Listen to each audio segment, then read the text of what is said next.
Throughout every war in history, there have been countless losses of not just soldiers' lives, but also those of civilians who happened to be in the wrong place at the wrong time. Some were accidental, some purposeful, but all remain black marks on every country's history. In World War II, most of the main focus is, rightfully so, on the Axis powers, but horrible things were indeed also committed by the Allies, and that's what we're talking about today. This is war. This is history. The year is 1945. The German power is on its last legs as the Allies continue their destructive push to Berlin from both sides. On the east, the Soviets are about to push into Silesia, a region located in Poland very near Germany. The Battle of the Bulge in Belgium had resulted in an Allied victory and exhausted German resources in the west. Multiple raids on military targets were held in the following months, and few wept for the destruction of the cities that had bred the German war machine. One night, however, would prove to be the exception. On the evening of February 13th of the same year, Royal Air Force bombers ascended above the city of Dresden. Dresden, once called Florence on the Elbe due to its culture and its proximity to the Elbe River, was a major center for intellectuals and the arts in Europe. Many museums lined the streets and its architecture was a sight to behold. It did have strategic value in its communication centers for Germany as well as a small amount of production, but overall it contributed little to the war effort as a whole. The night of the 13th was a terrible one for the city. Royal Air Force bombers, as I said before, descended upon it. The air defenses were so weak that the British only lost 6 bombers, an amazing feat for the RAF.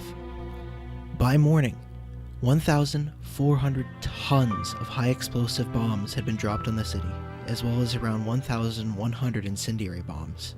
Incendiary means, of course, fire, and the firestorm that swept over the city that night was immensely powerful.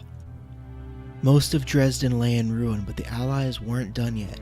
On February 15th, US bombers dropped 960 tons of high explosives and 290 tons of incendiaries. What was once Florence on the Elbe was now nothing more than a smoking ruin. In the end, estimates for civilian deaths in the city ranged from anywhere between 35,000 and 130,000 depending on the source. That sits on par for the death rate for the Nagasaki atomic bombing, which sits at 35,000 to 40,000 dead. The events on the ground were horrific. People were swept and nearly incinerated by the firestorm that burned the very air. Some were choked by the lack of oxygen. One survivor, Margaret Fryer, describes the events. Quote, "To my left, I suddenly see a woman. I can see her to this day and shall never forget it. She carries a bundle in her arms. It is a baby. She runs, she falls, and the child flies in an arc into the fire. Suddenly I saw people again, right in front of me.